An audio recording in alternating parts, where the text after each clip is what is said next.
Obligé de parler des gens les méchants. Les méchants, L'Égypte. ceux qui ont traumatisé. Et je suis obligé de parler des Égyptiens. Ouais. Bah écoute, j'ai préparé très sérieusement cette émission, donc je suis venu avec des antisèches. T'es d'origine congolaise. Exactement. Bon, on va pas parler du match. Je sais absolument pas ce qui s'est passé depuis 48 Il heures. s'est rien passé.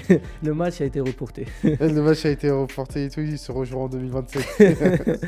Bonjour à tous et bienvenue sur notre chaîne à la CAN. Aujourd'hui, épisode un peu spécial vu que j'ai l'honneur d'avoir comme invité Elton Mokolo. Comment ça va, Elton? Bonjour, comment ça va? La forme? Ça va, alhamdoulilah, tout va bien. Alors, Elton, tu es journaliste au Club des 5, au WFC, à Eurosport. Alors, j'ai tout dit? Non, t'as pas tout dit. T'as pas tout dit. Non, il y a également Canal+ Oui, Afrique, bien évidemment. RMC. C'est vrai que ça RMC. fait beaucoup de casquettes pour une seule personne, mais Oui. on arrive à justement trouver le temps justement pour pouvoir travailler avec toutes ces équipes qui me font confiance. Et d'ailleurs, je leur en remercie encore Mm. une fois. Alors, aujourd'hui, on va parler de la CAN, mais juste avant, j'aimerais avoir un retour un peu sur ton parcours. Alors, c'est quoi ton parcours avant d'être journaliste? Ah, mon parcours, il a été quand même long. Il a été long. Il y a eu beaucoup d'étapes, beaucoup de rencontres, beaucoup d'opportunités qui ont été données. Bah, pour commencer, mon parcours, il a débuté en mars 2011. Je peux même te raconter une anecdote sur le parcours de journaliste qui commence par hasard. Alors oui, je voulais être dans le journalisme à partir de l'été 2009 parce qu'à la base, je voulais être avocat. Finalement, je me suis dit que ce serait un peu compliqué et j'ai décidé de me lancer dans le journalisme. Et en fait, pour être tout à fait honnête, à l'hiver 2011, je pensais me diriger vers la fac de ma ville. Et au final, je me disais, est-ce que ça allait être possible de pouvoir mener cette étude pour aller dans le journalisme? Et complètement par hasard, à l'occasion d'une journée porte ouverte pour les universités, j'étais sur le point de partir. J'étais sur le point de partir et il se trouve que je rencontre une dame qui mange un Subway. Bon, donc un sandwich. Pourquoi je te dis ça? C'est parce qu'en fait, j'avais faim, je me suis dit, il était 13 h, j'allais rentrer chez moi et je voulais juste manger avant de partir. Et en fait, je lui demande où ça se trouve. Et elle me dit, elle sait pas, mais par contre, elle tenait un stand. Et le stand, c'était le stand d'une école de journalisme. Et dans cette école de journalisme, en fait, ils proposaient des concours d'admission.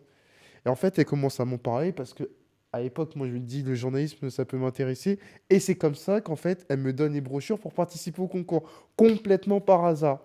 En fait, moi, je me dis quoi? Je me dis, bon, on va voir qu'est-ce que va donner ce concours. Moi, sincèrement, je pensais pas entrer dans cette fac de journalisme. Je passe ce concours et il se trouve que j'ai les points suffisants pour entrer dans cette fac de journalisme. Ça a duré 3 ans, d'octobre 2011 jusqu'à fin 2014. Et après, j'ai commencé à faire des stages par-ci par-là, que ce soit du côté d'Eurosport, de RMC, là où je suis, mais 10 ans avant. C'était dans d'autres locaux. Après, j'ai eu une petite période où j'ai rien fait parce que quand tu es en sortie de stage, c'est parfois compliqué d'avoir Mm. ce fameux premier contrat. Et ensuite, tout a commencé avec le Club des 5 en 2018, puis est venu Winamax, ensuite Eurosport, RMC et aujourd'hui Canal+ Afrique. Donc, c'est comme ça que le parcours il a commencé. Ouais. Club des 5, ça t'a ouvert quand même Le beaucoup Club des 5, ça m'a d'opportunités. ouvert des portes à partir de janvier 2018. Parce que pour te dire, à l'époque, je faisais pas grand-chose. J'avais des apparitions sur des émissions, mais qui n'étaient pas forcément rémunérées. Donc, je vivais pas du journalisme. Et en fait, il se trouve, je vais te donner une autre anecdote. Je suis en train de travailler. Je l'ai déjà donné cette anecdote dans une autre émission. Je suis préparateur de commandes pour la marque, on peut dire les marques, Ouais, la marque de vêtements Zara. La marque de vêtements ouais. Zara. Et il y a Walida Cherchour qui me contacte sur les réseaux sociaux en disant oui, on a parlé de toi, en disant que tu étais bien, tu pourrais intéresser l'émission, tu sais bien t'exprimer et tu pourrais nous aider. Et moi, à l'époque, je n'avais rien. Moi, je lui dis, vas-y, on commence quand? On commence quand? Et je commence le samedi 4 janvier sur la première émission. Et derrière, ça a été une aventure qui continue d'être extraordinaire parce que ça m'a apporté énormément de choses. Le Club des 5 m'a permis justement d'avoir une présence quotidienne sur YouTube, de faire des rencontres, d'avoir l'opportunité de couvrir des événements et surtout de me faire une place dans le journalisme jusqu'à aujourd'hui. Donc c'est vraiment... Alors oui, il y a eu la fac de journalisme, oui, il y a eu différentes opportunités qui ont pu m'être données avant, mais j'ai le sentiment que le Club des 5 a été pour moi le point fondamental dans ce parcours de Ouais. journalisme. En fait, qu'est-ce qui t'a amené à être journaliste sportif? Bon, je dirais, je devine, je pense que c'est la passion. C'est la passion avant tout. Alors, en fait, c'était le bon compromis pour aimer deux choses que j'aimais faire, à savoir bah, le football et parler. Bah, clairement, quand tu es dans la cour, que ce soit en primaire, au collège ou au lycée, bah, qu'est-ce que tu fais pendant la récré? Bah, tu parles du match qui s'est passé hier, du match qui va venir, tu es dans le débat, tout ça. Et moi, je trouve que j'étais un peu écouté au lycée. Et moi, je me suis dit, pourquoi pas faire ça? Et en plus, ce qui est très intéressant, c'est qu'à l'époque, parce qu'en France, ça a mis longtemps à arriver, bah, à l'époque, il n'y avait pas beaucoup d'émissions de football comme aujourd'hui. Il y avait déjà l'after. L'after Il y avait déjà venait de ouais, commencer, voilà. c'est un détail qui est très important. L'after venait de commencer, mais on n'était pas comme aujourd'hui, où il y a des émissions de partout. Il y a des émissions de partout. À l'époque, il y en avait un ou deux. Il y en Hmm. avait un ou deux, donc c'était vraiment très rare. Et donc, on se disait, à l'époque, il y avait un manque, il y avait un manque, on aurait aimé avoir beaucoup plus d'émissions. Et donc, on commençait à parler de ça. Et moi, au départ, je voulais pas faire de débat à la télé. Moi, je voulais juste écrire. Moi, je voulais être dans la presse écrite Ouais. pour me trouver une place. Mais surtout, en fait, les débats, c'est quelque chose qu'on retrouve partout. Moi, avec mes amis à l'école, au quartier, avec mes parents, à chaque fois que je parle foot, c'est un débat qui peut être intéressant. Ouais, mais si tu veux, à l'époque, en France, en fait, il y a eu bah, la victoire en Coupe du Monde en 98 qui a pu amener ça. Parce que avant, faut savoir que le football, c'était pas le sport le plus suivi, hein. En France, C'était pas le sport le plus suivi. après ce qui s'est passé en 94. Ouais, voilà, il a fallu attendre 98 parce que, en fait, limite, moi je te dis ça parce que les grands, des collègues qui sont un peu plus vieux que moi, ils m'expliquaient. En fait, quand tu disais tu suivais le foot, on te regardait bizarrement. On te regardait bizarrement, tu lisais les journaux spécial foot, mais tu regardais Ouais. ça, fallait être caché. Ensuite, il y a eu la victoire en 98 qui a pu amener ça, qui a pu amener le fait que on pouvait beaucoup plus parler de football et qu'il y avait des gens qui étaient beaucoup plus intéressés. Et moi, j'ai eu de la chance de faire partie de cette école-là, des gens bah, qui commencent à arriver avec justement bah, les débats foot qui étaient de plus en plus nombreux. Déjà, première question, quels sont tes premiers souvenirs avec la Coupe d'Afrique des Nations? Mes premiers souvenirs, alors de manière très concrète, elles sont pas à la télé, elles sont à la radio. Pourquoi je te dis elles sont à la radio? Parce qu'à l'époque, bah, il y a une radio qui s'appelle Africa Radio, mais qui s'appelait à l'époque Africa numéro 1, c'était la radio préférée de mes parents. C'était la radio préférée de Ok. mes parents et donc ils écoutaient que ça. Et il se trouve que la CAN, elle n'était pas diffusée comme elle est diffusée aujourd'hui. Oui, j'ai vu ça. Ouais. Ouais, voilà. À l'époque, il n'y avait pas les chaînes telles qui existent en France pour suivre la CAN. Et donc, le meilleur moyen, c'était suivre la radio. Et moi, les premiers souvenirs concrets, hein, alors peut-être que j'ai pu avoir des souvenirs, j'ai vu des images notamment de 2000, la finale Nigeria, Nigeria-Cameroun, la Cameroun. finale Sénégal-Cameroun en 2002. Mais la première CAN où j'ai le plus de souvenirs, c'est à la radio. Et c'est la CAN 2004 en Tunisie. En Tunisie, où bah, il y a le parcours du Ouais, Maroc on perd en finale. qui va jusqu'en finale, le parcours de la Tunisie, le parcours du Sénégal. Et c'est les premiers souvenirs à chaque fois, dès que c'était possible après l'école, bah, c'était les matchs qui étaient en début de soirée, et bah, j'écoutais à la radio. Et ensuite, il y a eu 2006, la CAN en Égypte, c'est la première CAN que j'ai commencé à regarder le plus avec bah, tous les matchs, enfin pas tous les matchs, mais la plupart des matchs, j'ai des souvenirs qui sont Ouais. précis, surtout à partir des quarts de finale, que ce soit bah, le fameux Côte d'Ivoire Cameroun, la séance Cameroun, de oui. tir au La but, séance de tir au but était Côte archi d'Ivoire longue. Nigeria, l'Égypte République démocratique du Congo, Égypte Sénégal et Et la la finale finale avec Égypte Côte Drogba. d'Ivoire. Et ensuite bah il y a eu bah, tous ces souvenirs bah, 2008 et jusqu'à aujourd'hui. D'ailleurs, tu m'as parlé de la CAN 2000. En fait, la finale Nigeria-Cameroun, le but de Okocha, Ouais, il est incroyable. ouais. Franchement, moi, j'étais pas né, mais ceux qui sont comme moi jeunes, allez voir le but, allez voir même les compétitions d'Okocha, les CAN d'Okocha. Franchement, Oui, c'était je l'ai vu sublime. bien des années plus tard pour remonter le temps, mais c'est vrai que c'était une finale qui était incroyable, le contexte, parce qu'on parlait bah, de l'équipe du Nigeria à l'époque, ils devaient gagner ce titre. Ils Ouais. devaient gagner ce titre parce qu'ils avaient gagné les Jeux Olympiques, ils étaient allés en Coupe du Monde Mais en même les battant Coupes du l'Espagne. Monde, on disait que, bon, c'était pas peut-être prétendant au titre, mais quand ils étaient en huitième, on était presque déçus qu'ils aient été éliminés en huitième. Exactement, je me souviens, bah, il y a le Nigeria-Danemark, on se disait, ouais, enfin ils peuvent aller loin, ils ont été éliminés en huitième de finale. Et par contre, on se disait, Là, ils sont à la maison, ils doivent gagner le titre. Et à l'époque, le Cameroun, c'était pas l'équipe qui était crainte comme elle a pu être crainte les années. C'était une équipe voilà, qui avait de très bons joueurs. Et là, on se disait c'était la finale pour le Nigeria. Et finalement, c'est le Cameroun qui gagne. Surtout qu'Eto, il était très jeune à ce Il moment-là. était C'était pas très vraiment jeune, la... 19 ans. Ouais, Ouais, 19 c'était pas ans. la grosse génération du Cameroun. C'est ça, exactement. Moi, en fait, bon, je suis plus jeune. Du coup, mon premier souvenir de la CAN, en fait, c'était en 2015. Ouais, Et la victoire de la Côte d'Ivoire sans Didier Drogba, franchement, c'est un symbole, c'est une grande image qu'un joueur aussi emblématique parte de l'équipe nationale, prenne sa retraite sans rien gagner, en ayant 2 défaites en finale où il rate des pénaltys. Mais la Côte d'Ivoire a quand même réussi à gagner sur une exactement. séance de pénalty, ce qui est vraiment Exactement, c'est symbolique. le premier tournoi où Didier Drogba n'est pas là parce que il avait quitté la sélection après la Coupe du Monde 2014 et on se dit dès le premier tournoi, la Côte d'Ivoire finit par l'emporter. Clin d'œil du destin au tir au but après les séances de tir au but qui ont été malheureuses Avec Gervinho qui veut co- pas tirer. ouais, contre l'Égypte, contre la Zambie en 2012 et cette fois-ci c'est eux qui vont au bout alors que le Ghana, on avait le sentiment que le Ghana avait aussi cette opportunité de gagner ce titre et c'est vrai que c'est un peu triste pour Didier Drogba, mais il n'a jamais fait partie de cette équipe qui allait au bout Mm. pour sa sélection, alors qu'il a fait un travail. Enfin, il a placé la Côte d'Ivoire, il a replacé la Côte d'Ivoire sur la carte du Ouais, football. avec la qualification en Coupe du Monde et ce Qualification qui Coupe du vient Monde. ensuite. Mais après, en fait, cette génération de la Côte d'Ivoire, est-ce que ce serait pas la meilleure génération que l'Afrique a eue? Ah, c'est une très bonne question. C'est une très bonne... Ouais, parce qu'il y a eu des joueurs qui ont été tellement extraordinaires. Mm. Moi, je te dirais spontanément oui. Je dirais spontanément oui, parce que c'est des joueurs qui ont marqué de grands clubs. Et quand je te dis ont marqué de grands clubs, des clubs qui ont remporté la Ligue des Champions en étant des joueurs majeurs, référencés. Donc je te dirais oui, parce qu'ils ont eu un cycle de 2006 jusqu'à 2015, avant que 2017, ça soit le début de Ouais. la fin pour quasiment toute cette génération. Mais ouais, ils ont eu un énorme cycle où il y a eu beaucoup de finales, des demi-finales aussi.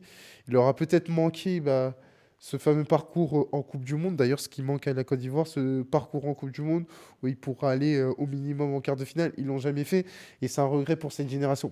Mais Les malheureusement, groupes étaient très durs. ils ont joué de malchance parce que 2006, ils sont dans la poule de la mort. En 2010, c'est pareil. Du Donc, Brésil et du Portugal, ouais. c'est Après ça. 2014 quand même. Ouais, 2014, il y a 2014, ce 16e de finale contre la Grèce. ouais. Franchement, tu dois passer en 2014, il vrai. y a un énorme regret parce qu'il y a ce fameux penalty de Samaras où on se dit, ils sont proches, ils vont aller le faire, mais ils le font pas. Ouais. Après, en fait, quand tu alignes colonne vertébrale, Kolo Touré, Yaya Touré, Drogba, franchement, déjà, c'était très puissant. J'espère et j'ai envie, mais est-ce qu'une équipe africaine reverra des joueurs aussi importants dans des clubs comme Arsenal, comme Chelsea, comme Barça, tous en même temps avec de vraies responsabilités? Mm. C'est tout le souhait qu'on peut avoir. En fait, la CAN 2004 est considérée beaucoup comme la meilleure CAN de l'histoire pour toi. C'est quelle CAN où vraiment c'était la meilleure en termes divertissement, j'ai envie de dire, même en termes de but, de spectacle. Pour toi, c'était quoi la meilleure CAN? C'est difficile Franchement, là, moi, la mais... CAN 2023, Ah bah elle ouais. a son charme. Ah ouais, moi je dirais oui spontanément. La CAN 2023, il y a tout ce qu'il faut pour avoir une CAN qui représente le continent, une CAN qui Ouais, représente le continent tellement imprévisible, des ouais. rebondissements, des buts, des images qui vont rester gravées. L'ambiance qui avait été extraordinaire parce que je parle avec des amis de RMC qui étaient sur place, ils me disaient qu'il y avait quelque chose d'extraordinaire dans les rues, il y a des matchs qui ont été tellement marquants. Oui, je te dirais la CAN 2023 parce que j'avais couvert la CAN 2017, la CAN 2019, la CAN 2022. Et là, tu avais vraiment le sentiment que c'était différent. C'était vraiment le Hmm. sentiment que c'était différent et que c'était quelque chose d'incroyable. T'en penses quoi de ce changement en fait de format de passer de 16 à 24? Parce que là, c'est un débat. Là, on a vu les meilleurs troisièmes à 2 points passés. T'en penses quoi, toi, Ah, mais de moi, ce changement? le problème, c'est que avant d'être adulte, j'ai été enfant. Et Hmm. moi, j'ai connu Euro à 16, Cannes à Ouais, 16. Et donc, pour moi, c'est le meilleur format. C'est le meilleur format parce qu'il y a beaucoup plus de compétition. C'est beaucoup plus dur d'arriver en quart de finale. Alors que là, sincèrement, avec la Cannes à 24, si tu fais bien tes devoirs, tu gagnes ton premier match, tu es assuré d'aller après, en on a eu des huitième de surprises, finale. hein. Nos amis Au, algériens l'ont fait. Ouais, voilà, faut vraiment passer à côté. Donc, pour moi, je préférais la Cannes à 16. Et je me dis même que à un moment donné, vu qu'on est toujours dans l'élargissement des compétitions, on va passer sur une CAN à 32 bah, qui va rattraper bah, ce qui était à 16.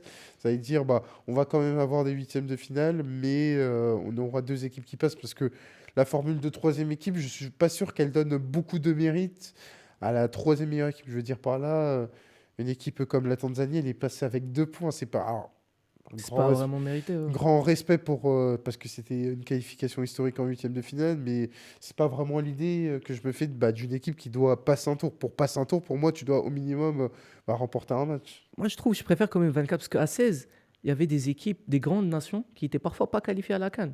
Et ça manquait de spectacle. Ah, mais moi, je suis une personne qui aime bien l'élitisme, qui aime bien quand c'est très dur pour rentrer dans le cercle. Ouais, Et en fait, ça t'oblige à être très très fort pour pouvoir rentrer dans une canne à 16. Mais maintenant, on est sur une canne à 24, on doit s'adapter parce que aujourd'hui, faut pas se mentir, le public demande ça. Le public demande beaucoup plus de matchs, beaucoup plus de nations représentées. Et donc, voilà, la CAF aujourd'hui, bah, c'est aligné bah, sur ce qui se fait, par exemple, en Europe avec l'euro. ouais, d'ailleurs, la CAN va repasser tous les 4 ans. T'en penses quoi? Bah, ça va faire quelque chose de bizarre parce que c'est quelque part c'est une identité que tu changes Mm. parce que la CAN telle qu'on l'a connue c'était tous les 2 ans et donc ça t'obligeait à être toujours au taquet. Il y avait un côté imprévisible. Tu pouvais avoir une nation qui sort de nulle part et qui peut aller loin, comme une nation bah, qui a bien travaillé sur une CAN et qui peut ne pas être présente sur la CAN suivante. Là, ce qui va se passer, c'est que là, une canne tous les 4 ans, ça va faire que les équipes qui sont fortes, elles vont être encore plus fortes parce qu'elles auront beaucoup plus de temps pour se Se préparer. préparer, ouais. Et donc, moi, attention, il peut y avoir une canne à deux vitesses où les meilleures équipes seront les meilleures équipes et les moins bonnes équipes resteront les moins bonnes équipes.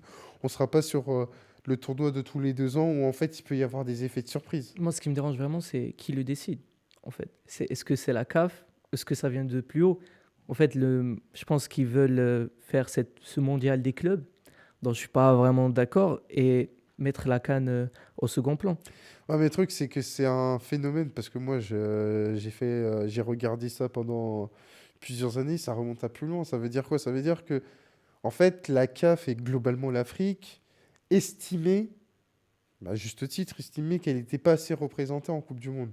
Avec à l'époque bah, 5 places, 5, ouais. 5 places pour aller en Coupe du Monde. Il se trouve bah, qu'il y a l'actuel président Gianni Infantino qui arrive et qui a compris quelque chose de très simple. La Confédération africaine, c'est 52 pays. 52 pays, donc 52 votants à la FIFA. Donc Ouais. c'est la confédération qui a le plus de voix. Donc si tu es malin, qu'est-ce que tu vas faire? Bah, tu vas te rapprocher de cette confédération et c'est ce qu'il a fait en leur disant bah, sûrement que vous allez avoir 10 billets pour aller en Coupe du Monde. Et par contre, il faudra aussi un, un compromis avec notamment bah, cette Coupe du Monde des clubs qui voulait installer. Et il se trouve que bah, le continent a accepté et on en arrive à ça.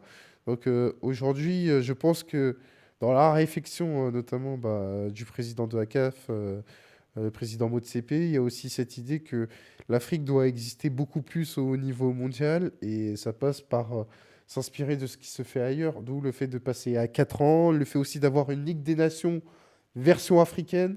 Ouais. Pour faire quoi? Déjà, pour sportivement parlant, bah, avoir beaucoup plus d'affiches. Parce que Mm. en général, les affiches en Afrique, c'est que à travers bah, la Coupe d'Afrique des Nations, quand il y a des affiches mais aussi au niveau du divertissement, c'est-à-dire bah, beaucoup plus de rémunérations qui vont tomber, parce que je donne un exemple au hasard, mais le fait d'avoir un Maroc-Algérie en Ligue des Nations, je suis sûr que ça va intéresser beaucoup de Ouais, personnes, c'est sûr. que ce soit par exemple à Rabat ou à Alger. Ouais. Ça peut intéresser beaucoup de personnes.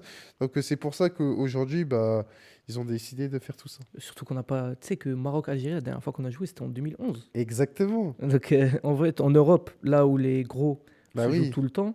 Ouais. Donc, une autre question, c'est les joueurs un peu qui t'ont marqué à l'époque de la Coupe d'Afrique. C'est qui le joueur vraiment qui t'a marqué? Ah mais moi je veux dire spontanément Samuel Eto'o. Samuel Eto'o Ah, fils. Samuel Eto'o fils, Samuel Eto'o fils, bah 2000 quand on apprend à le connaître. Après, moi, j'ai plus vu, bah, bizarrement, bah, quand il gagnait plus. Ouais. C'est ce qui est marrant, quand il gagnait plus, parce qu'il gagne en 2002. Mais après, il y a 2008 où il y a la finale. Et c'est vrai qu'on est sur un Samuel Eto'o, mais il y a eu Samuel Eto'o, pour moi, qui a été très impactant. On pourrait parler En club surtout. De Didier Drogba. Drogba, franchement, la CAN lui manque quand même.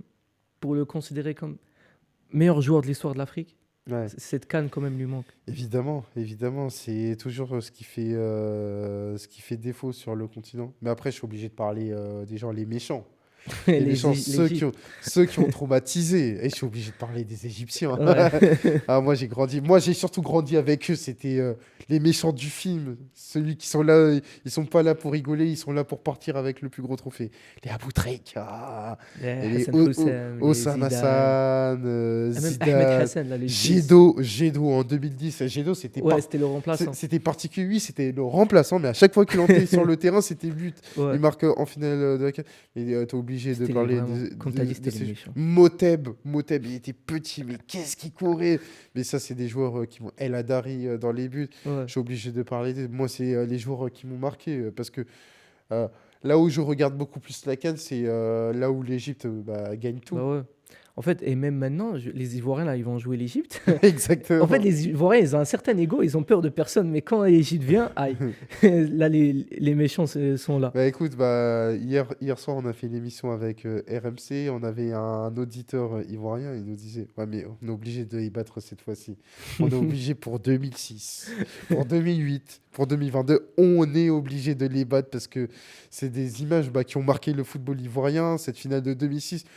D'ailleurs, une finale qui aujourd'hui, avec le VAR, serait beaucoup plus C'est discutée. vraiment pas la Serait- même. Mais c'était une ambiance qui était extraordinaire. On se rend pas compte. L'Égypte au Caire face à la Côte d'Ivoire, qui est la nation qui monte. C'est une finale qui aujourd'hui, avec les réseaux sociaux, serait beaucoup plus commentée. Il y a eu 2008 et 2022, même si ce n'était qu'un huitième de finale. Mais 2008, d'ailleurs, c'était un très beau match. Franchement, la performance de Hadare, ah waouh. bah oui.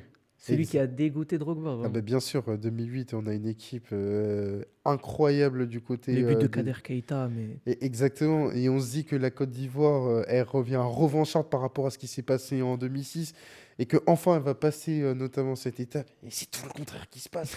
Ils se font battre, mais vraiment, 4-1, ouais. mais largement. Là, il n'y a pas photo. Mm. Il y a pas photo. Même si, attention, sur le match la Côte Sur le d'Ivoire, match, il y a quand la même. Côte d'Ivoire a ses moments, mais au final la logique est plus que respectée. En fait, l'Égypte, c'est un peu comme le Real. Exact. En fait, ils empilent les trophées. Il y a des matchs, tu sais pas comment ça passe. Il y a un peu d'arbitrage et tout, mais au final, c'est des champions. Ouais, l'Égypte, c'est une équipe qui est notamment dans cette capacité à aller gagner des matchs de je ne sais pas comment, c'est la spécialiste. Et d'ailleurs, c'est marrant parce que en fait, la nouvelle génération n'a plus vu l'Égypte gagner, mais nous, on a tellement été marqués par ça que, en fait, nous, on est comme ceux qui disaient ouais, le Cameroun, c'est le Cameroun. Nous, l'Égypte, c'est l'Égypte. On peut Ouais. jamais l'écarter d'un tournoi. Bon, on rappelle, tu es d'origine congolaise. Exactement. Bon, on va pas parler du Je match. sais absolument pas ce qui s'est passé depuis 48 Il heures. s'est rien passé. Le match a été reporté. Le match a été reporté et tout, il se rejouera en 2027. Et donc, en fait, je voulais te parler aussi des souvenirs de la RDC sur la CAN. C'est quoi tes meilleurs souvenirs, toi, avec la Alors RDC? j'ai souvenir de 2006 avec ce quart de finale avec l'Égypte. Ensuite, il y a eu des Ouais, absences parce que à l'époque de la CAN c'était beaucoup plus difficile de se qualifier et la République démocratique du Congo, à un moment donné, était absente de ce tournoi. Mais si j'ai un autre souvenir, c'est 2015. 2015 avec cette demi-finale ouais. et le derby, ce 4-2 contre le Congo-Brazzaville. Faut quand même rappeler Oui, oui. que C'est quand Congo a gagné 2-0. exactement, ça a Ouais. gagné 2-0. Je fais, ça peut pas perdre comme ça peut pas perdre 2-0. Et là, tu as la folie. C'est pour ça que moi, même si il y a des gens qui sont pas d'accord, moi, je suis beaucoup plus un amoureux du football de sélection que Ouais. du football de club parce que ça te donne des émotions. Le football de club te donne des émotions, mais pas comme le football de sélection. Le football de sélection, c'est rare, c'est pas souvent, mais quand ça arrive, ça en vaut la peine. Tu vois, je suis obligé d'évoquer le Algérie-RDC. Je pense qu'un Algérien, il se dira dans 10 15 ans où j'étais au moment Ouais. d'Algérie-RDC. Boulbina, ça se trouve, il va faire une carrière où il va rester qu'au Qatar, il sera pas dans les grands clubs, mais tous les gens auront en tête le nom de Boulbina parce que c'est le football de sélection. Et pour revenir sur le Congo-Brazzaville, le RDC, ça perd 2-0. Et là, tu as un moment de magie où tout s'enchaîne. Tu as un 4-2, c'est 2-1, 2-2, 3-2, 4-2. Et tu dis, qu'est-ce qui se passe? Et tu vas en demi-finale avant de perdre contre la Côte d'Ivoire. Mais c'est clairement un moment qui a été important. Ensuite, il y a eu le quart de finale en 2017 où tu Ça, perds. c'est des regrets quand même, 2017. Parce que tu finis premier de ta poule. Oui, tu finis premier bah, devant le Maroc et la Côte d'Ivoire. La Côte d'Ivoire bah, qui était tenante du titre et Hmm. qui sort, tu te dis enfin, ils peuvent aller faire quelque chose. Mais là, tu tombes sur l'une des équipes qui était les plus dangereuses sur le continent. Le Ghana qui était un peu plus expérimenté. Il y a aussi un regret. Bah, le regret, c'est ce huitième de finale contre Madagascar en 2019, le 2 partout. Après avoir fait une phase de poule qui a été franchement très compliquée, tu perds contre l'Ouganda de Sébastien Desabre. Ah ouais. Tu perds contre l'Égypte de Mohamed Salah, tu te dis, bah, t'as aucune chance d'être qualifié. Sauf que Meilleur c'était la troisième. première édition à 24. Et en fait, tu gagnes ton dernier match contre le Zimbabwe, tu gagnes 5-0. 5-0, ce qui te permet de te qualifier en meilleur 3. Et à l'époque, bah, tu as le Maroc qui t'aide parce que le Maroc gagne un match, j'ai plus le nom de l'adversaire en tête, Contre l'Afrique du Sud. exactement, qui te permet de te qualifier parmi Ouais. les meilleurs troisièmes. Et là, tu te dis, enfin, ils vont pouvoir lancer leur tournoi.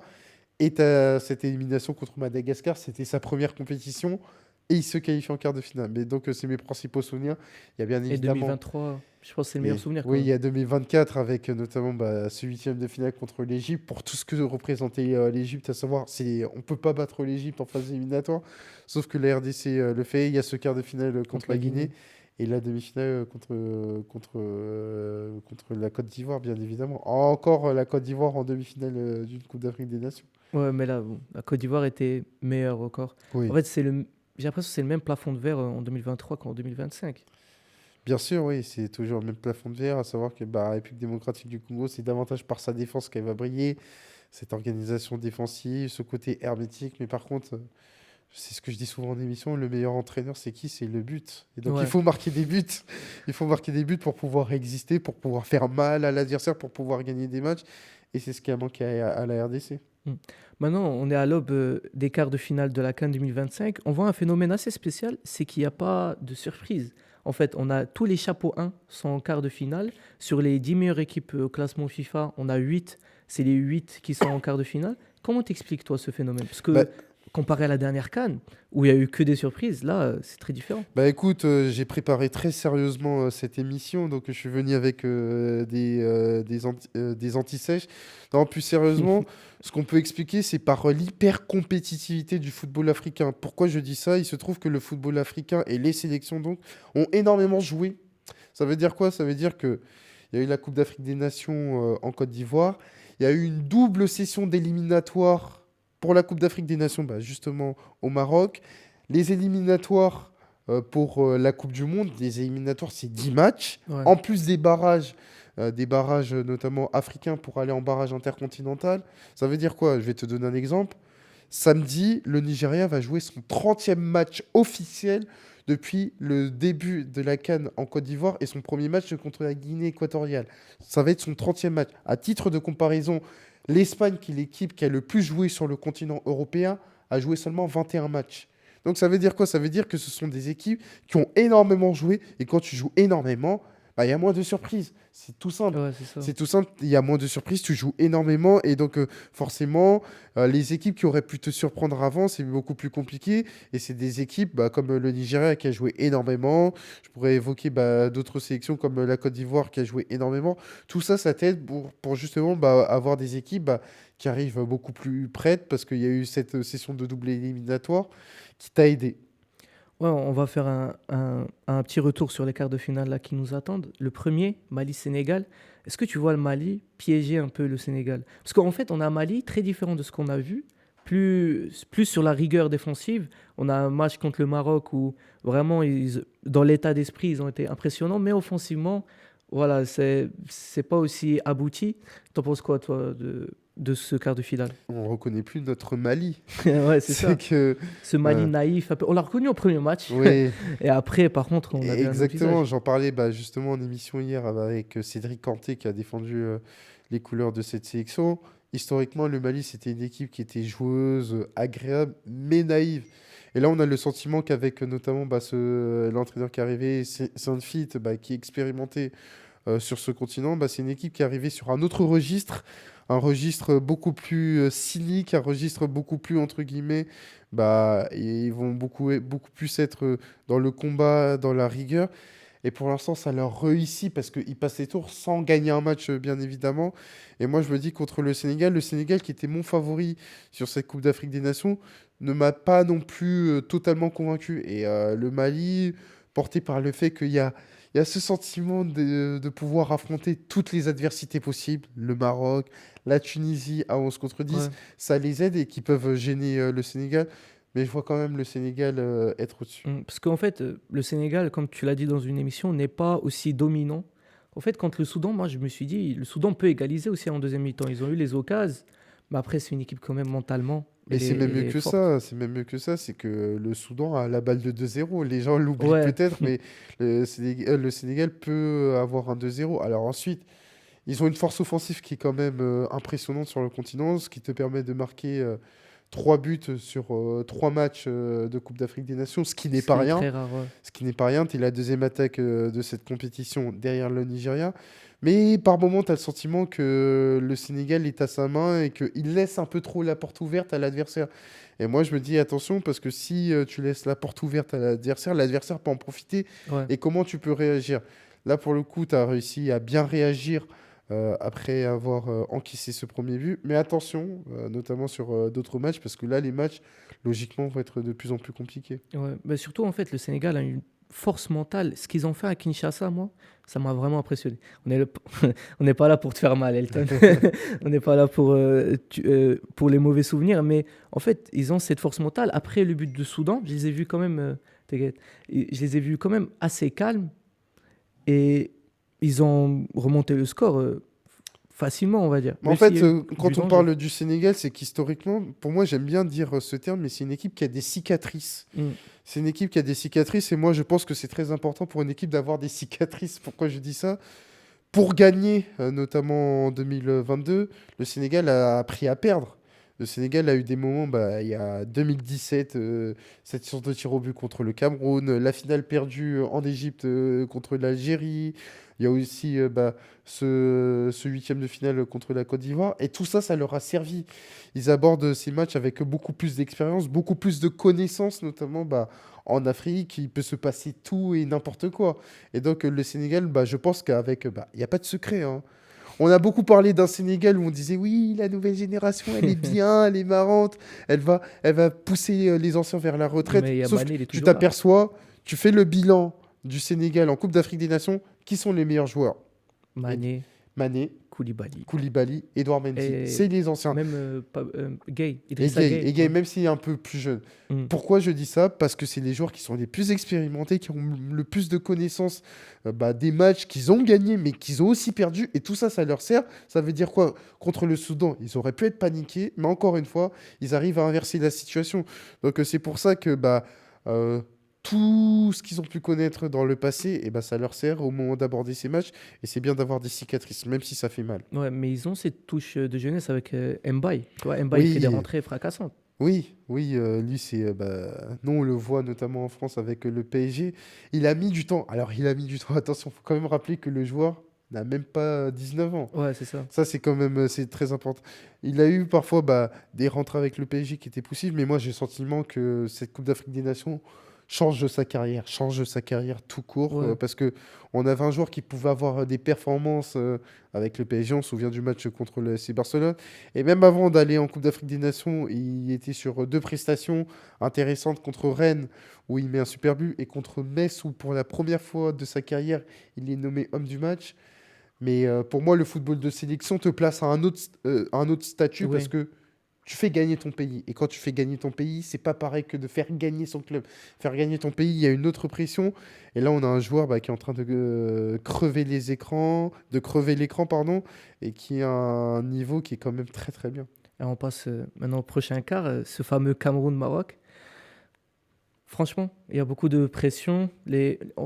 Quand je vois le pays, quand je parle à mes amis, ils me disent, franchement, on a peur. On a peur du continent, comme on dit. Le Cameroun qui vient, c'est un peu l'équipe surprise de la CAN. Comment tu vois ce match? Je peux dire tout ce que je peux dire. T'es totalement libre. Non, mais pour parler du Maroc, ce qui est très intéressant, c'est que en fait, il y a le poids de l'histoire. Le poids de l'histoire combiné au fait que tu reçois une compétition à domicile. Le poids de l'histoire, c'est quoi? C'est l'opportunité de retrouver la demi-finale de Coupe d'Afrique des Nations après 2004, justement. J'ai évoqué mes premiers souvenirs, combiné au fait que tu es sur une CAN à domicile où en fait le Maroc doit avancer dans le tournoi face à une équipe qui est décomplexée, une équipe qui a un mois et demi, une équipe qui allait nulle part avec son ancien sélectionneur qui était éliminé en demi-finale de barrage, mais une équipe qui se retrouve en quart de finale avec le sentiment qu'ils peuvent avancer parce que c'est le Cameroun, c'est le continent, ils ont un historique qui plaît dans leur faveur. Et pour le Maroc, ça va être intéressant de voir qu'est-ce qu'ils vont faire parce que le Maroc joue un peu de malchance pour être très honnête parce que tu attaques une compétition avec ta colonne vertébrale qui a été fortement touchée. Ouais. Achraf Hakimi a été blessé, Romain Saïs, ton capitaine, a été blessé, Amrabat a été blessé, et tu intègres beaucoup plus de jeunes joueurs que prévu. Moi, j'étais au stade en tribune de presse pour Maroc-Tanzanie. Tu vois un milieu très expérimental, très jeune, avec El Ainaoui, avec El Ranous, avec Saïbari. C'était pas forcément le milieu qui était C'était pas le prévu. plan. Ouais, c'était pas le plan. C'était pas le plan. Et en fait, ces joueurs-là, ils doivent apprendre à grandir sur la compétition la plus dure sur le continent.